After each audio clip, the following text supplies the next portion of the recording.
स्वागत है आप सभी का श्याम संगीत अकादमी में। पार्ट 1 में हमने पढ़ा था बेदम तिहाई, दमदार तिहाई और तिहाई की परिभाषा, है ना। तो इस बेदम तिहाई, दमदार तिहाई से कैसे प्रश्न बन सकते हैं और कैसे हमको ऐसे मात्रा निकालना है वो इस वीडियो में हम समझेंगे। तो यहाँ पर प्रश्न एक दिया है कि 3 ताल में 4 मात्रा के बोल वाली तिहाई किस मात्रा से प्रारंभ होगी। यानी कि 3 ताल में 4 मात्रा के बोल वाली तिहाई किस मात्रा से प्रारंभ होगी, है ना। तो 3 ताल में कितनी मात्राएं होती है, पहले तो हमें ये पता होना चाहिए कि जिस ताल के बारे में पूछा है उसकी मात्राएं कितनी हैं, है ना। तो 3 ताल में 16 मात्राएं हैं। प्रश्न में पूछा है कि 4 मात्रा के बोल वाली तिहाई, यानी कि 4 मात्रा वाले बोल वाली तिहाई। तो तिहाई मतलब 3, है ना, 3 बार होता है।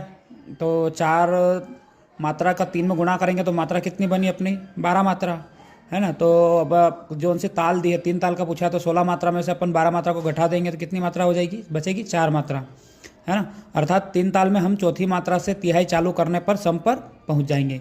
यानी कि हमें स्टार्टिंग में जैसे 16 मात्रा का ठेका क्या है, धा धिन धिन धा, तो ये 4 मात्रा छोड़ने के बाद हम इसको चालू करेंगे तिहाई को, है ना।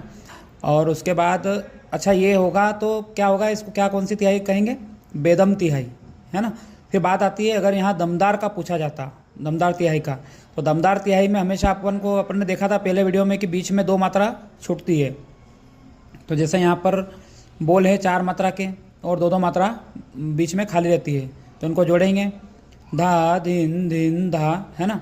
तो स्टार्टिंग की 4 मात्रा ली, फिर बीच में अपन ने 2 छोड़ दिए, फिर 4 मात्रा ली, फिर 2 छोड़ दिए, फिर 4 जोड़ देंगे, तो सबको जोड़ेंगे तो कितना आएगी, 16 मात्रा। यानी कि हम तिहाई में पहली मात्रा से ही प्रारंभ हो सकती है। यानी पहली मात्रा से ही हम अगर बीच में अगर दम छोड़ते हैं, दम यानी कि विश्राम 2-2 मात्रा का अगर लेते हैं, तो हमारी मात्रा पूरी एक सम से लेके सम तक में पूरी तिहाई हमारी आएगी, है ना।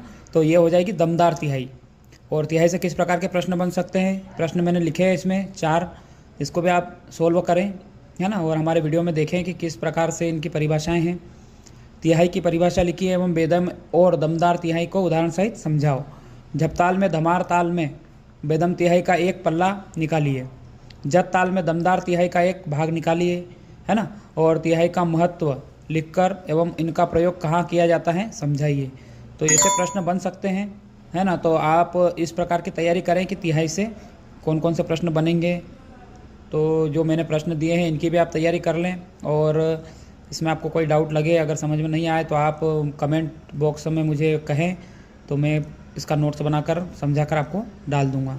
श्याम संगीत अकेडमी में सब्सक्राइब करें और बने रहें, आपकी अच्छी सी एग्ज़ाम की तैयारी करते रहें। धन्यवाद।